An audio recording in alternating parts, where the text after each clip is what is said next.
Queridos, nós estamos na série de mensagens Olhe para o Alto.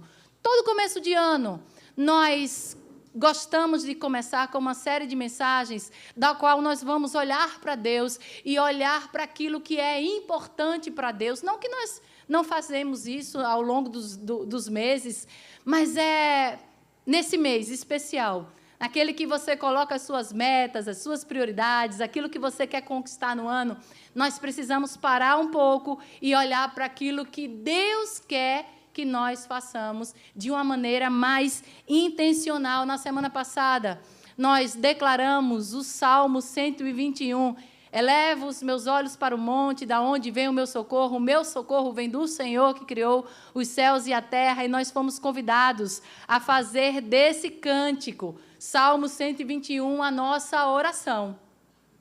Nós sabemos que vamos passar por lutas, por dificuldades no ano de 2026, e isso muitas vezes nos traz incerteza, insegurança. A Bíblia deixa clara que no mundo nós teremos aflições. Todo tempo vai acontecer na nossa vida coisas que nós não esperávamos, e às vezes são surpresas desagradáveis, aquilo que não fazia parte dos nossos planos. De onde virá o meu socorro? Eu preciso de socorro. O meu socorro vem do Senhor. A Bíblia diz que nós teremos dificuldade, mas que também nós temos a quem recorrer. E aquele que é poderoso para fazer todas as coisas, aquele em que não há limitações, aquele que não existe nenhuma dificuldade que seja maior do que ele, está com as mãos estendidas para te socorrer. Essa foi a primeira mensagem da série, e hoje nós vamos para a segunda mensagem, seguindo a mesma temática. Nós vamos para um texto que nos leva às palavras de Jesus aos seus discípulos, e ele diz: levantem os olhos e vejam. Veja que é praticamente a mesma palavra. Aquilo que nós devemos olhar como direção, aquilo que nós devemos ver como perspectiva. E esse texto é interessante porque ele usa dois verbos que são semelhantes, né? Levante os olhos, olhe, mas não só olhe, veja. Então, eu queria começar, queridos, essa mensagem de hoje, dizendo a diferença conceitual entre você olhar e você ver. Queria pedir à igreja para se acalmar um pouquinho. Ainda estou vendo as pessoas um pouco agitadas. Se acalma um pouco e ouve aquilo que o Senhor tem para falar para você essa noite, porque essa mensagem não é uma mensagem minha, é uma mensagem de Deus. Qual é a diferença entre olhar e ver? Olhar é você fazer um ato físico. Olhar é capturar uma imagem. É você seguir numa direção e ali você captura algo que está acontecendo. Olhar é um ato físico, sensorial, automático. Às vezes você não quer olhar determinada cena, mas sem querer você bate os seus olhos e você olha. Quando nós falamos sobre ver é um ato cognitivo. Ele envolve um significado, uma leitura daquilo que os nossos olhos enxergaram. Olhar, você apenas captura uma imagem. Ver, você captura essa imagem e você traz um significado real para aquilo que você capturou. Eu não sei se ficou claro isso que eu estou falando, mas eu quero explicar um pouquinho mais e dizer que ver é preciso que haja uma intenção em interpretar aquilo que você acabou de olhar. E é por isso que, muitas vezes, pessoas com a mesma cena, olhando para uma mesma realidade, ela tem um significado diferente para determinada pessoa. Você olha para exatamente a mesma cena, a outra pessoa olha exatamente para a mesma cena. E pessoas diferentes entendem e significam aquela cena de forma diferente. E é isso que nós chamamos de perspectiva. diferentes perspectivas para uma mesma realidade. É isso que nós vamos olhar hoje, porque o que nós falamos na primeira mensagem é que nós temos um Deus que nos socorre de todas as nossas aflições. Mas o olhar de Deus e aquilo que Ele quer que nós olhemos e vejamos, não só olhemos como se fosse uma situação que não tem nada a ver conosco, apenas como observação. Deus quer que nós olhemos para determinada situação e para que nós façamos parte daquilo como solução. Então, eu queria que você já fosse abrindo aí a sua Bíblia em João 4, é o texto que nós vamos falar. E a ideia de hoje é que você não tenha apenas um conhecimento, mas que você construa um discernimento, uma interpretação real da palavra de Deus. E a Bianca fez uma apresentação aqui, até interessante, dizendo que não é uma igreja de coach, nenhuma igreja deveria ser. Ou então não deveria ser chamada igreja, deveria ser chamado um ambiente de desenvolvimento pessoal, que não é nada ruim, né? Todo mundo precisa desenvolver. E os coaches estão aí para isso, para que você alcance lugares em que você deseja, né? Tirar de você todo o seu potencial. Mas quando falamos de igreja, nós estamos falando de evangelho. E o evangelho, ele é contracultural. O evangelho é diferente. Ele põe o nosso pensamento e a nossa lógica de ponta cabeça. Aquilo que Jesus quer nos ensinar, quais são os princípios do reino de Deus, nos leva sempre para um lugar de desconforto, para uma realidade que nos tira dessa zona de conforto. Então, queridos, eu já digo de cara, não sou eu, é a palavra de Deus. Você pode abrir a sua Bíblia em João 4, nós queremos, antes de começar a dizer exatamente qual é o texto, e nós vamos do verso 27 até o verso 38. Mas antes eu queria falar um pouquinho sobre o que estava acontecendo aqui nesse texto.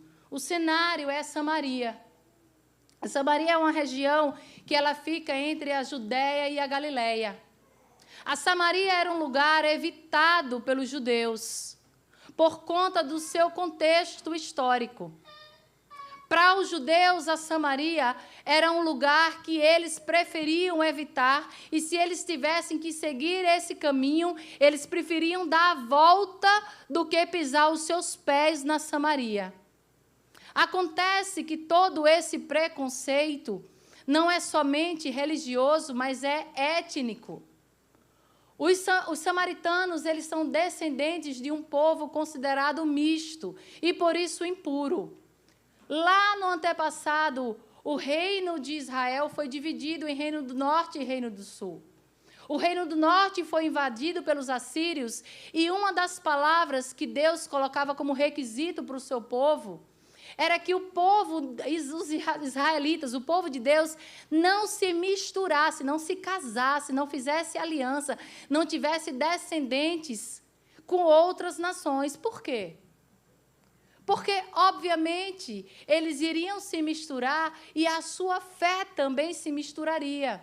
Eles iriam passar a adorar outros deuses e ter outros ídolos que não fossem o Deus verdadeiro. E isso, de fato, aconteceu. Então, os samaritanos, eles são descendentes dessa mistura dos israelitas com o povo estrangeiro. E, por conta disso, houve um sincretismo religioso. Na sua religião, começou a entrar elementos do povo estrangeiro.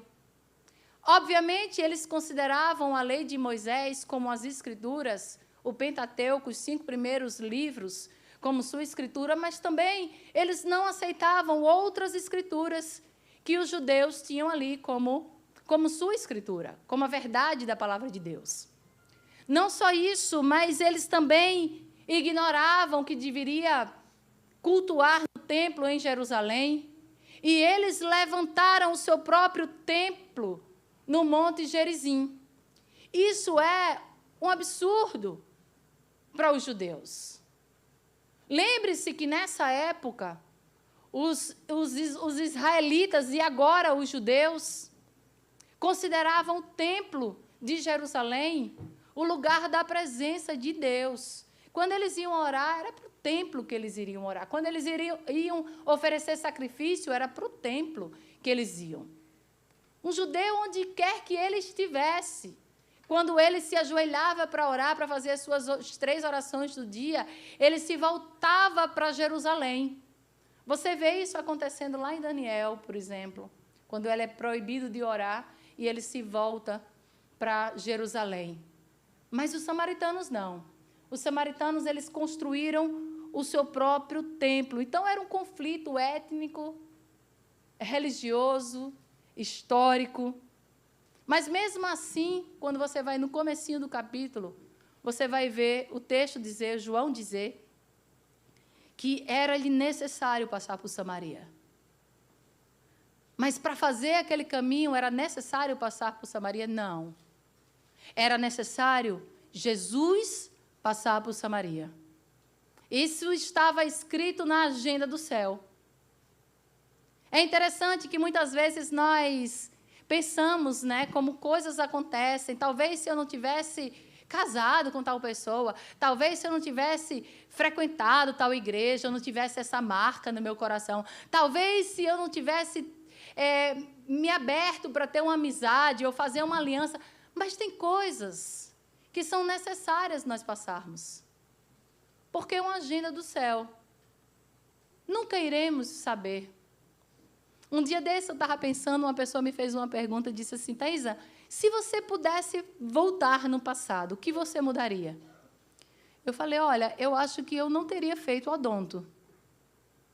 Eu escolhi odontologia com 16 anos de idade, escolhi porque a minha irmã era dentista. Eu vejo que eu não tenho absolutamente nada a ver com odonto, apesar de ter exercido a odontologia por 15 anos, 10 anos, 12 anos como profissão e mais outro tempo fazendo projeto social. Eu atendia, não como profissão, mas como projeto social. Fui para o Haiti para fazer missão. Eu sei que isso é útil, e se hoje eu fosse fazer missões, essas profissões, elas abrem portas para missões, porque você não vai como um missionário, mas você vai como um profissional. Mas é algo que eu vejo que não tem nada a ver comigo. Primeiro, eu gosto de falar. Eu gosto de falar, a pessoa está lá com a boca aberta, ela não tem como me responder. Segundo, eu gosto de andar. Eu não gosto de estar presa num escritório, num consultório odontológico. Terceiro, eu gosto de movimento no aspecto de ter uma vida dinâmica, problemas diferentes para resolver.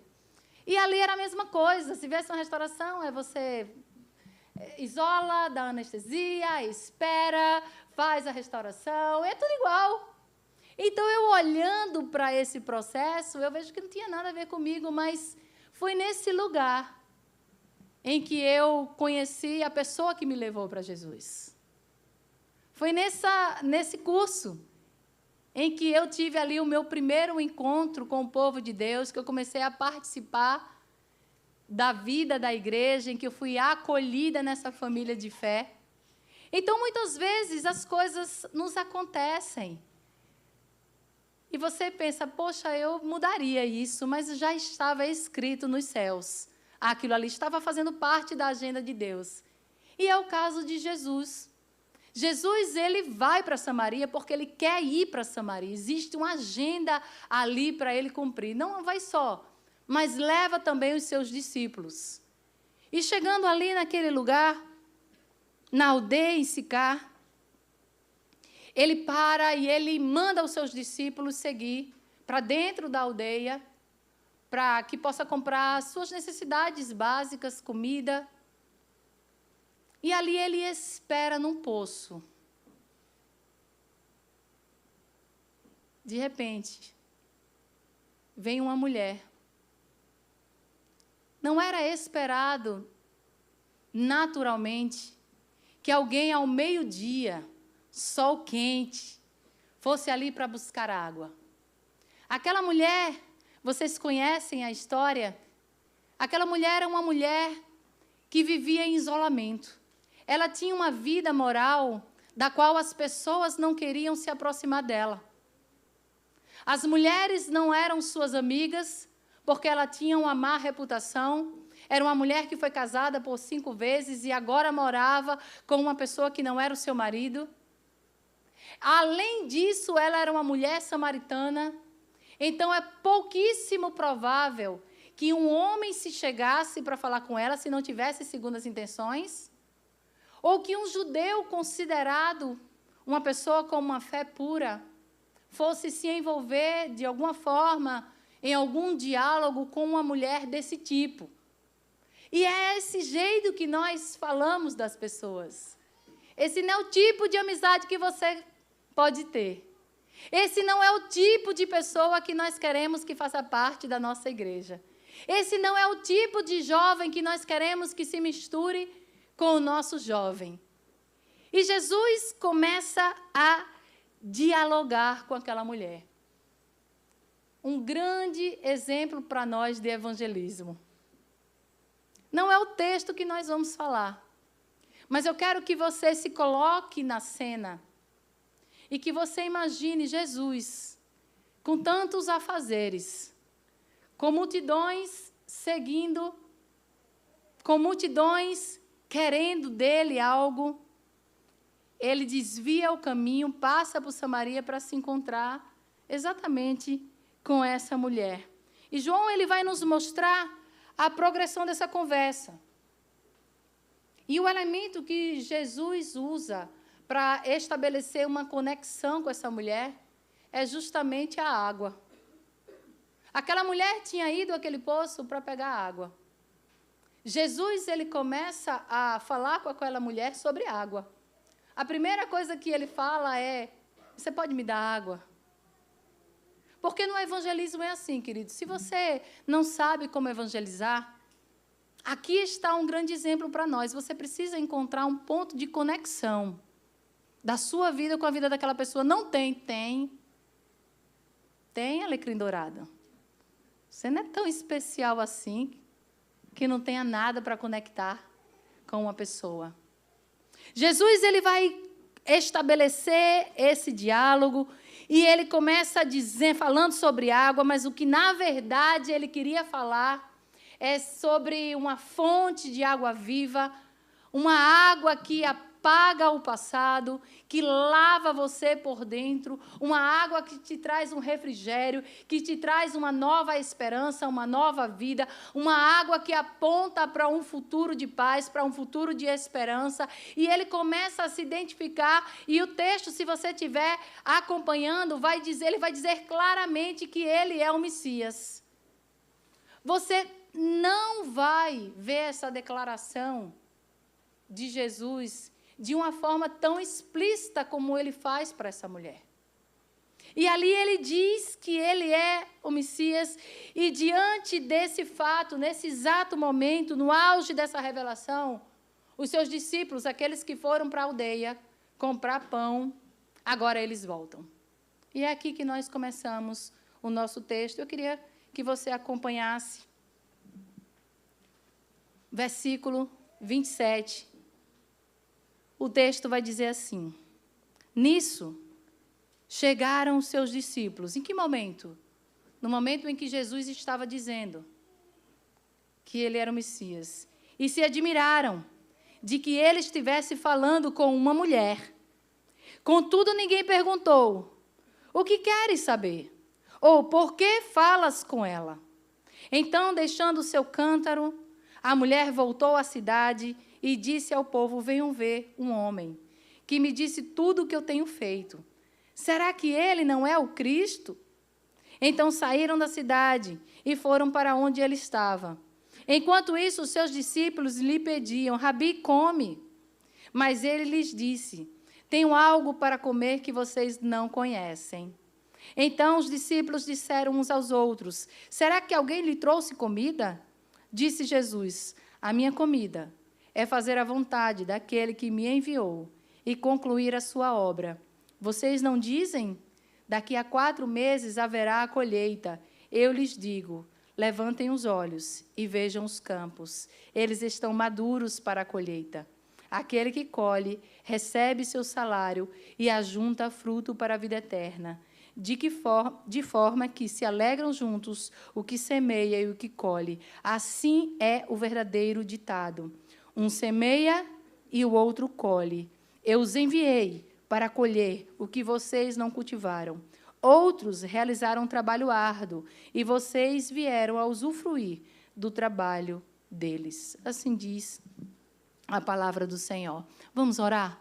Pai, em nome de Jesus, nós estamos aqui mais uma vez, Senhor, querendo ouvir a Tua voz, querendo ter uma direção daquilo que o Senhor estabeleceu para nós no ano de 2026. Senhor, nos dá uma nova perspectiva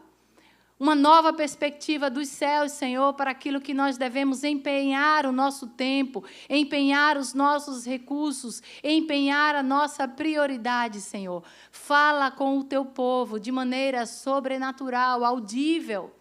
Fala de uma forma que transforme os seus corações, quebre as fortalezas da mente. Nós contamos com Teu Espírito para fazer a obra nesse lugar. Assim nós oramos. Assim nós agradecemos em nome de Jesus. Amém e amém. Queridos, o texto começa dizendo que os discípulos chegam. E o que eles fazem é olhar aquela cena, Jesus com aquela mulher, não bastava ser mulher, mas uma mulher samaritana, e eles se admiram. Eles ficam admirados. E o texto vai mostrar o quanto eles são covardes, porque eles tiveram um pensamento intrusivo. Eles pensaram em falar para Jesus, o que é que você está fazendo aí? Por que você está perguntando? O que é que você quer com essa mulher? Mas eles não tiveram coragem. Mas o texto vai nos deixar claro que eles pensaram. É aquela história, né? Eu pensei, você pensou, pensamos e ficamos calados. Só que eles não verbalizam aquilo. Jesus sabe, Jesus imagina, mas eles não verbalizam. Eu não sei, porque o texto não mostra se fica uma situação constrangedora ali naquele lugar. Jesus conversando com a mulher, os discípulos chegam. Eu sei que no verso 28 vai dizer que a mulher deixa o seu cântaro e volta para a cidade. E olha que detalhe interessante. Porque aquela mulher levou o seu cântaro justamente para buscar água. Para ir atrás de uma necessidade que ela tinha, uma necessidade física. Acontece que, diante daquele diálogo com Jesus, parece que aquela água já não se torna mais um assunto central na sua vida. Aquela mulher que era excluída por uma sociedade, aquela mulher em que vivia em um isolamento, aquela mulher que passava por angústias e aflições de um passado comprometido, sem esperança de um futuro, é acolhida por Jesus. Jesus expõe o seu pecado, mas expõe o seu pecado para curá-la e para dar uma nova direção para a vida dela, para mostrar que sim, Ele era a fonte de vida, era a fonte de tudo aquilo que ela buscava em seus relacionamentos. Quantas pessoas estão vivendo dessa forma? Buscando a afirmação, buscando saber quem são, buscando a sua identidade em outras pessoas, na opinião de outras pessoas, nos relacionamentos muitas vezes tóxicos, relacionamentos que trazem morte, relacionamentos que trazem peso. Mas a pessoa está ali tentando firmar a sua identidade na outra pessoa, em outra história, mas agora ela encontra Jesus. E o texto vai nos dizer que ela deixa o seu cântaro e ela vai para a cidade. Lá na cidade, ela começa a verbalizar. Uma mulher que buscava o isolamento, ela começa a falar sobre Jesus. Só que o texto ele vai nos trazer de volta para os discípulos e começa dizendo, enquanto isso. Eu amo enquanto isso. Eu amo quando a Bíblia ela nos dá as perspectivas daquilo que está acontecendo no cenário. Porque muitas vezes lemos a Bíblia de uma maneira descuidada e não observamos que o texto vai para um lado, o texto mostra a perspectiva dos discípulos, o texto mostra o movimento da mulher, o texto mostra o movimento da multidão que escuta a mulher, o texto mostra sobre Jesus. E eu acredito que você também acredite, que o que nos importa é saber o que Jesus pensa. Porque Jesus é a direção para a nossa vida. Mas é muito mais fácil nos identificarmos com os seus discípulos. É muito mais fácil nós nos identificarmos com a multidão. Mas o chamado do texto, o convite de hoje é para nos identificarmos com Jesus e adquirirmos a perspectiva que Jesus tem sobre a vida. Enquanto isso, enquanto está tudo acontecendo, enquanto está acontecendo um movimento espiritual, enquanto a mulher foi curada de seus traumas, enquanto ela se torna uma evangelista e ela vai falar para aquela cidade que talvez ela tenha encontrado Cristo. Talvez os judeus que esperavam tanto o Messias, os samaritanos que ficavam à parte dessa expectativa, mas também criam no Messias, talvez ele estivesse ali, a poucos quilômetros, pronto para ser encontrado. Enquanto isso, os seus discípulos lhe pediam: Rabi, come. Rabi, come. Jesus estava fazendo algo grandioso, algo espiritual, que os olhos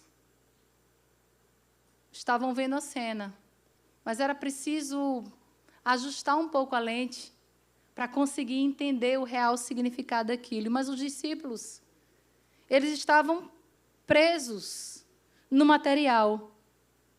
Eles estavam presos naquilo que era imediato, aquilo que era urgente. Eles estavam com fome, eles foram comprar comida e é isso que eles estavam ali para fazer.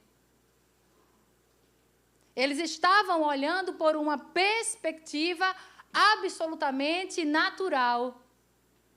É 150 cestas que nós vamos distribuir, está feito.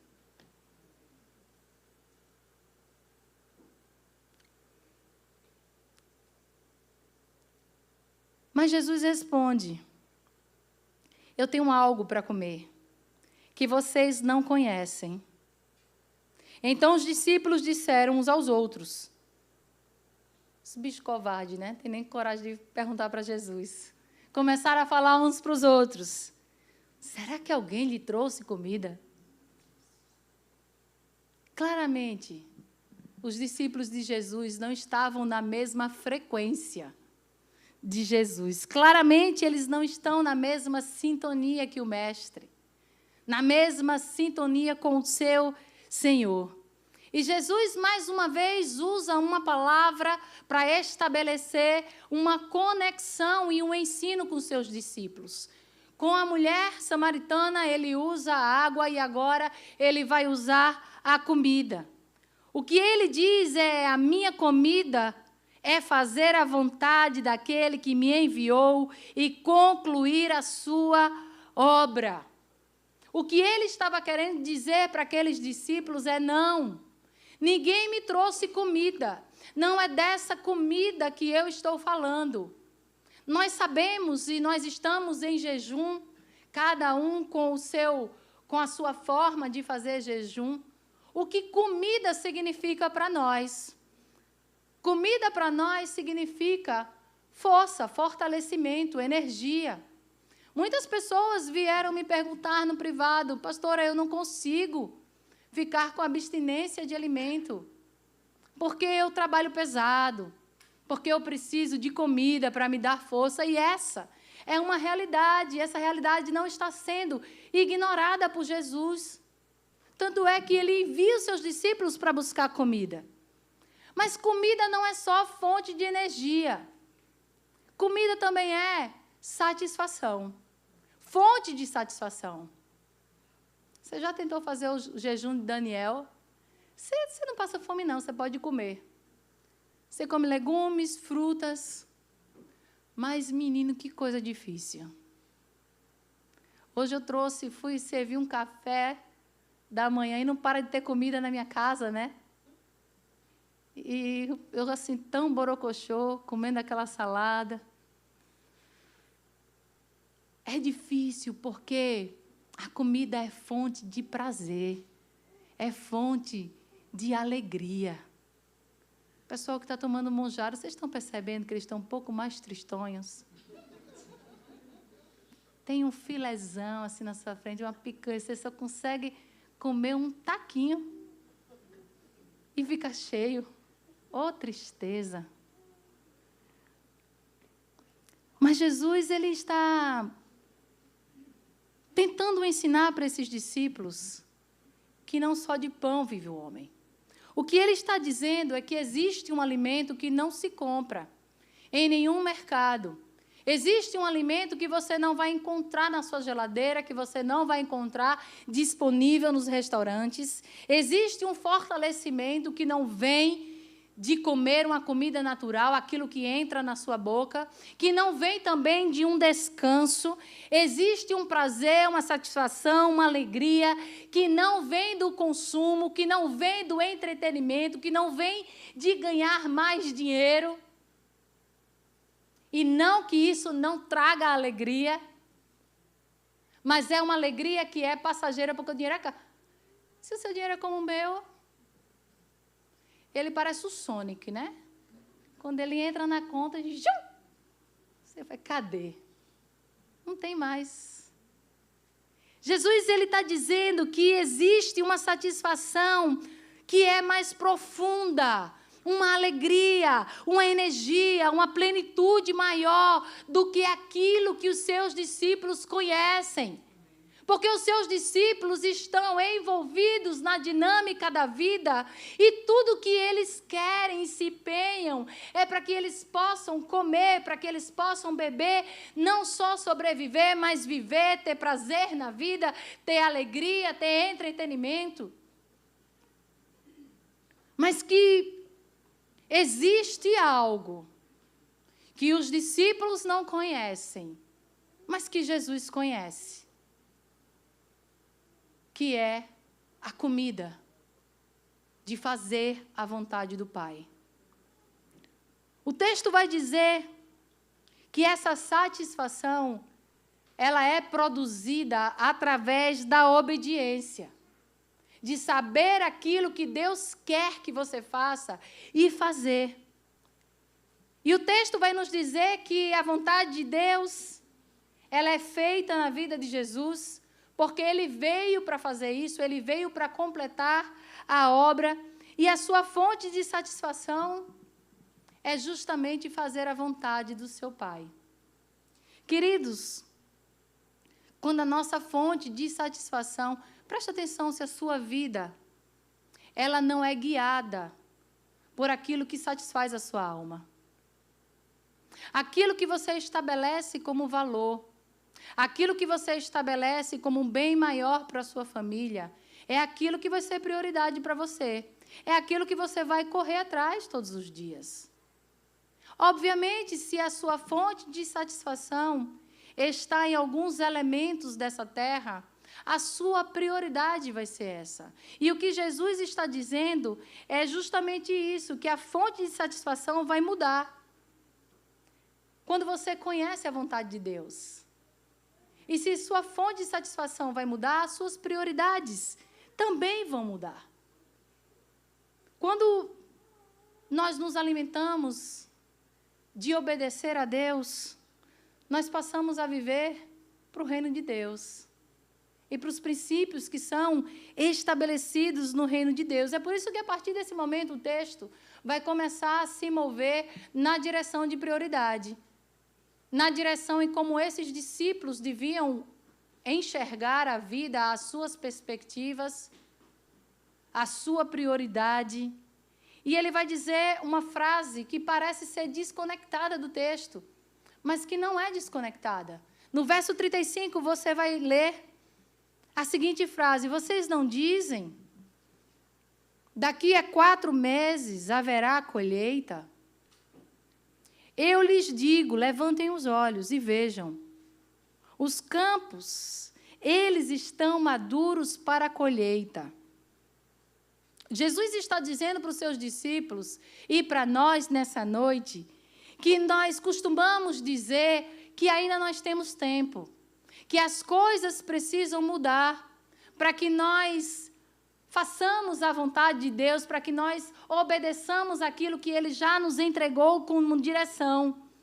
Nós costumamos dizer, daqui a pouco eu faço, não é para agora, não tem pressa, nós podemos deixar para depois, deixa eu me estabilizar, deixa eu ganhar mais dinheiro, deixa eu ficar firme nesse trabalho, eu vou ter mais tempo.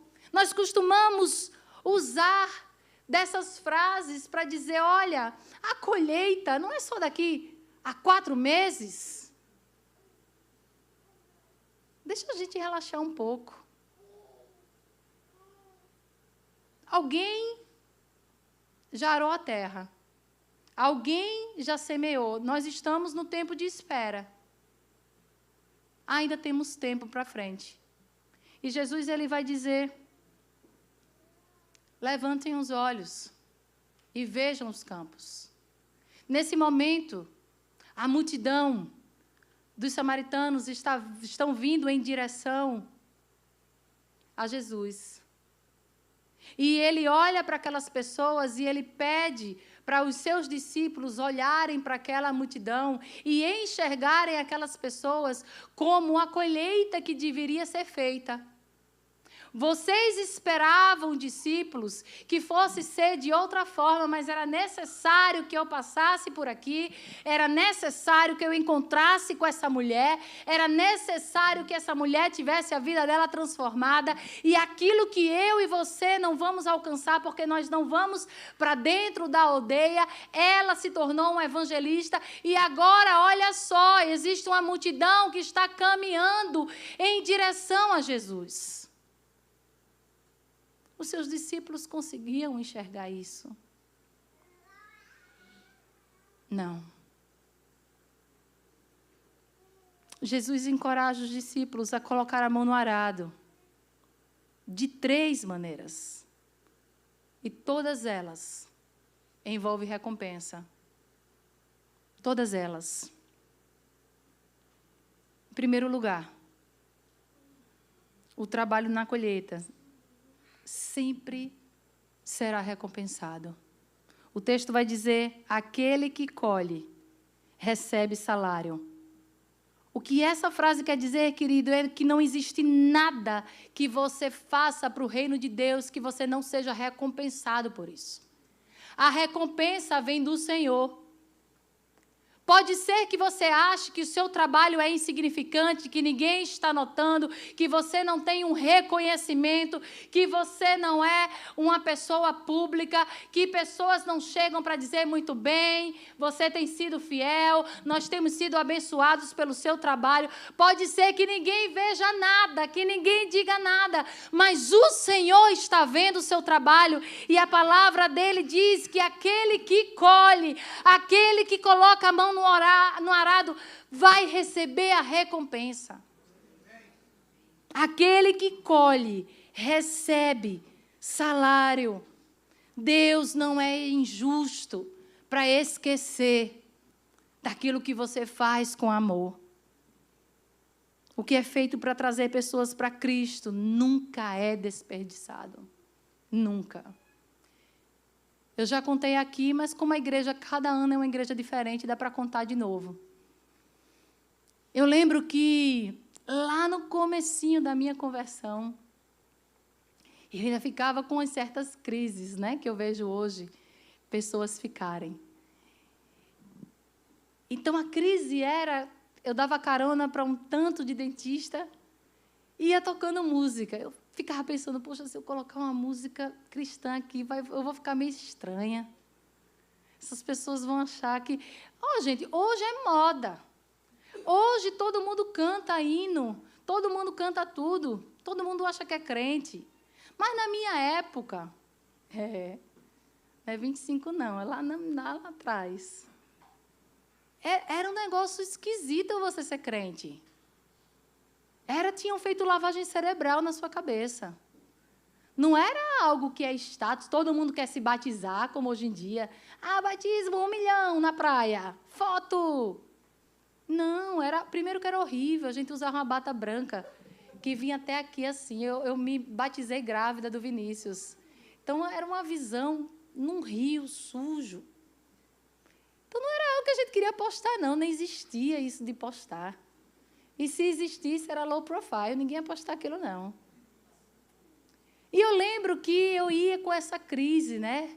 Essa crise de identidade. Sou evangélica. Olha, eu que era do pagode, agora eu era evangélica. E aí eu tomei coragem, né? O carro é meu, estou dando carona, vou colocar. Depois de anos, coisa assim de 7 anos, eu estou andando no shopping e uma pessoa me chama, Thaisa, quero falar com você. Era uma das dentistas que eu já tinha perdido contato, porque, gente, naquela época não tinha rede social para a gente ficar seguindo um ao outro, nada disso. E ela falou assim, olha, eu quero dizer para você que eu sou de Jesus. E eu lembro das músicas que você colocava no carro. E aquilo eu ficava pensando sobre a letra daquelas músicas. Queridos, depois do que ela me disse naquele shopping, nunca mais na minha vida eu tive uma crise. Pode ter a festa, pode ser aniversário, pode ser qualquer coisa, vai todo mundo ouvir. Porque, na medida em que você coloca uma música cristã, é a palavra de Deus que está sendo proclamada sem nem você abrir a sua boca. Você se sente esquisito, mas Deus está trabalhando ali em todas as coisas. Deus está fazendo a sua colheita. Então, não existe nada que você faça que passe desapercebido do Senhor. Em segundo lugar, o que nós estamos falando aqui é que Jesus encoraja os discípulos a colocar a mão no arado, dizendo que cada uma delas tem a sua recompensa, é que o bem que você faz dura para sempre. O bem que você faz dura para sempre. O texto vai dizer, ajunta fruto para a vida eterna. Ajunta fruto para a vida eterna. A maioria das coisas que nós fazemos, elas se acabam rápido. Mas quando nós investimos em alguém, para que essa pessoa se achegue a Cristo, para que essa pessoa seja salva, isso daí tem uma perspectiva eterna. Lembra que nós falamos que somos galhos conectados à videira? E por gerações e gerações e gerações, aquilo que você faz na vida de uma pessoa impacta toda a família dela e as outras gerações, do qual você não consegue nem imaginar, e talvez você só saiba na eternidade. O seu trabalho, se você se dispor esse ano 2026 a colocar a mão no arado, isso daí trará para a sua vida e para a vida do outro um impacto eterno. Quando você ensina uma criança a orar, quando você investe no discipulado de uma mulher, quando você caminha junto com casais que estão passando por processo de separação, e você consegue, com a ajuda do Senhor, fazê-los enxergar de uma forma diferente, e há uma continuidade daquela família, uma continuidade geracional. Quando você traz o seu filho para a escola bíblica, para o Kids, aquilo que você está se empenhando para fazer, não terá um reflexo apenas aqui, nesse lugar, e terá reflexos. Terá. Você os livrará de muitas amarguras da vida, se você faz ele ser um discípulo de Cristo. Mas trará um impacto eterno. O que Jesus está nos dizendo é o que é feito no reino, atravessa o tempo. O fruto não é temporário, é eterno. Você não está apenas ajudando alguém hoje. Você está mudando a direção do futuro dela eterno. E, em terceiro lugar, existe uma alegria compartilhada na obra de Deus. O texto vai dizer, de forma que se alegram juntos o que semeia e o que colhe. Queridos, no reino de Deus, ninguém trabalha sozinho. É por isso que nós recebemos dons, talentos vindos do Senhor. É por isso que somos chamados de corpo de Cristo, família de fé, templo do Espírito Santo. É por isso que eu e você somos diferentes. Você vai dizer assim, olha, eu jamais estaria com o microfone na mão. Meu Deus, não me põe para falar, mas eu estou aqui toda falante.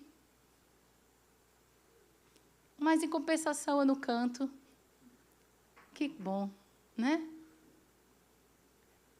Somos diferentes, dons e talentos diferentes.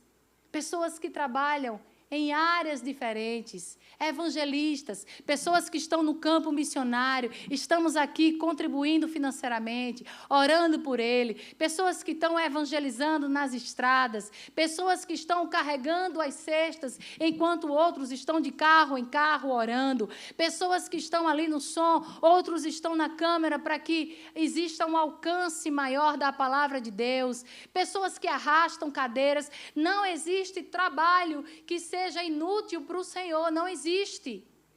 Não existe pessoa que seja mais relevante, esteja no nível maior.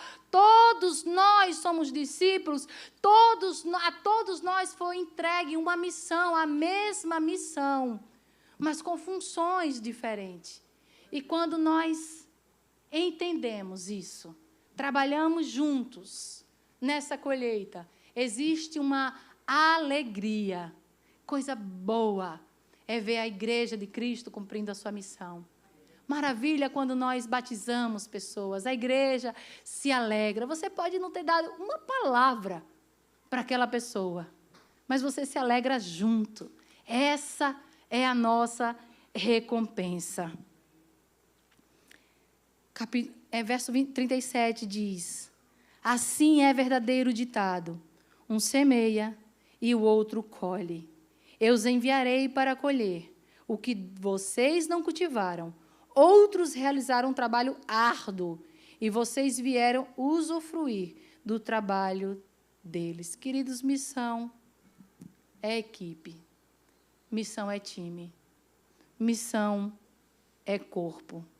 Quando nós trabalhamos juntos, nós evitamos duas coisas. Primeira delas, o desânimo. Nós somos encorajados, porque temos pessoas junto conosco, olhando na mesma direção, empenhados em fazer a obra de Deus. E também evitamos o orgulho. Nós não podemos dizer que fui eu que fiz isso. A igreja é assim porque eu contribuo mais. A igreja é assim porque eu trago mais visitante. A igreja está prosperando porque só tem eu nesse lugar para fazer. Eu sei que muitas vezes nós nos sentimos sós. Mas essa não é a nossa realidade, porque, olha, é tão incrível. Hoje, a coisa que mais demanda de mão de obra aqui na igreja é o food drive. E, às vezes, nós estamos ali 3 pessoas, 4 pessoas. Hoje está difícil. E aí começa a chegar uma pessoa, 2 pessoas, 3 pessoas, 4 pessoas, 5 pessoas. Quando a gente vê, tem 15 pessoas trabalhando sexta-feira, num dia que é de trabalho secular, que não é um trabalho para a obra de Deus. Vemos aqui, o Senhor levanta pessoas, de outros lugares, inclusive, para vir aqui, para esse lugar. Missão é equipe. Eu queria encorajar você a se levantar nesse momento. Nós estamos encerrando essa mensagem. Fique de pé. E o que nós caminhamos até agora, nessa série de mensagens, é que enquanto você sabe que é ajudado por Deus, que Ele é o seu socorro, que você pode levantar os seus olhos e olhar na direção do Pai que está nos céus, mas que é o seu Pai, que você, sim, você tem a quem pedir ajuda. Você tem alguém que guarda e que zela por você. Você pode ficar seguro e desempenhar a obra de Deus, fazer aquilo que Cristo nos encorajou a fazer, entendendo que existe sim uma recompensa. Eu queria chamar o grupo de louvor para estar aqui à frente, para que nós possamos orar. E o apelo de hoje, queridos, é que no ano de 2026, que você realinhe as suas perspectivas, realinhe as suas perspectivas, que você possa enxergar a vida e enxergar esse ano através do olhar do Senhor. Olhar para o que Ele olha, se importar com o que Ele se importa. Alinhe as suas perspectivas. Alinhe também a sua fonte de satisfação. Que você possa obedecer. Que a vontade de Deus, que a vontade do Pai te traga essa satisfação, esse prazer, essa alegria que ninguém pode te roubar.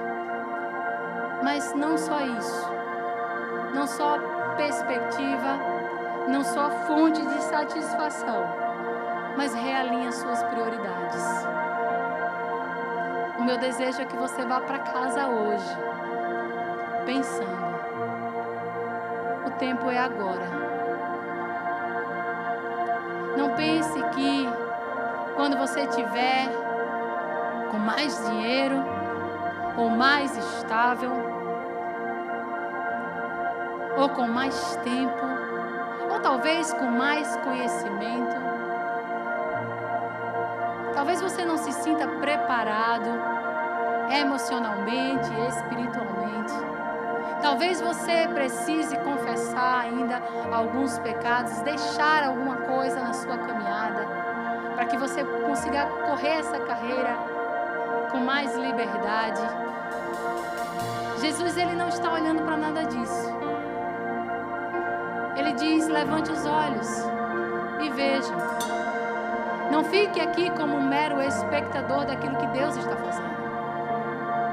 Não fique apenas admirado e até alegre de alguma forma de ver como a igreja tem se movido. Você faz parte disso. Esse é o seu chamado. Não espere 4 meses. Não espere 6 meses. Não espere mais o final desse ano. Diga sim ao Senhor. Realinhe as suas prioridades. Buscar em primeiro lugar o reino de Deus. E as demais coisas lhe serão acrescentadas. Essas são as palavras de Jesus. As pessoas estavam seguindo. As pessoas não tinham supermercado nem Dollar Tree naquela época. As pessoas não sabiam o que iam comer, o que iam beber. Muitas vezes elas caminhavam pelos desertos. Jesus olha para elas e diz, não se preocupe com o dia de amanhã. Como não? Como eu não vou me preocupar com o dia de amanhã?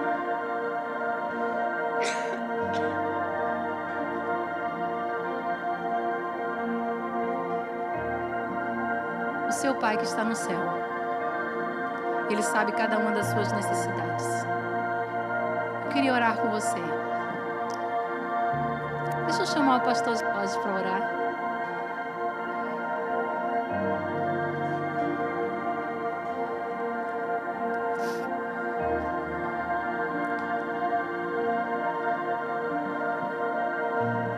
Levante suas mãos aos céus. Senhor, nós te agradecemos de todo o nosso coração. Com a nossa alma dizemos, Pai, obrigado por nos amar. Obrigado, Senhor, por nos dar a oportunidade de recomeçar. Obrigado, Senhor Jesus, por nos inserir no Teu reino. Obrigado por nos permitir experimentar a alegria, Senhor, de se alegrar com Teus feitos, com a Tua obra, com tudo que o Senhor tem feito em nós e através de nós. Obrigado, Senhor, porque tem falado conosco nesta noite. porque podemos ouvir a tua voz. E sendo ovelhas tuas, temos reconhecido, Senhor, e em submissão e obediência, dizemos sim ao teu chamado, ao teu decreto. Oh, Senhor, a tudo quanto o Senhor tem nos ordenado hoje e até a tua volta a fazer nesta terra. Obrigado pela Zion, Senhor, obrigado pela tua serva pastora Thaisa. Obrigado, Senhor, por cada servo que tem servido a Ti neste lugar. Oramos a Ti como igreja nesta noite, pedindo, Pai, em nome do Senhor Jesus, que os nossos olhos sejam sempre voltados para Ti, não para as circunstâncias ou as dificuldades da vida, Senhor, mas como disse o salmista Davi, e elevo meus olhos para o monte, eu sei de onde veio o meu socorro. Sabemos que o nosso socorro vem de Ti, Senhor. Tu que fizeste os céus e a terra, sabe cada uma das nossas necessidades. Nenhuma delas estão, Senhor, obscura, oculta aos Teus olhos. Todas elas estão visíveis perante o Senhor. Não nos permita, Senhor, não nos deixe viver em ansiedades, preocupados, Senhor, com o amanhã, porque sabemos e possamos verdadeiramente expressar com a nossa alma, como disse o apóstolo Paulo, eu sei em quem tenho crido. Oh, aleluia! E cada um de nós possamos viver e experimentar, Senhor, a experiência pessoal de um Deus que é maravilhoso, de um Deus que é supridor. Oh, aleluia, não de refrão, de expressão, de imitação de palavras, Senhor, mas como o salmista Davi pôde falar, o Senhor é o meu pastor e nada me faltará.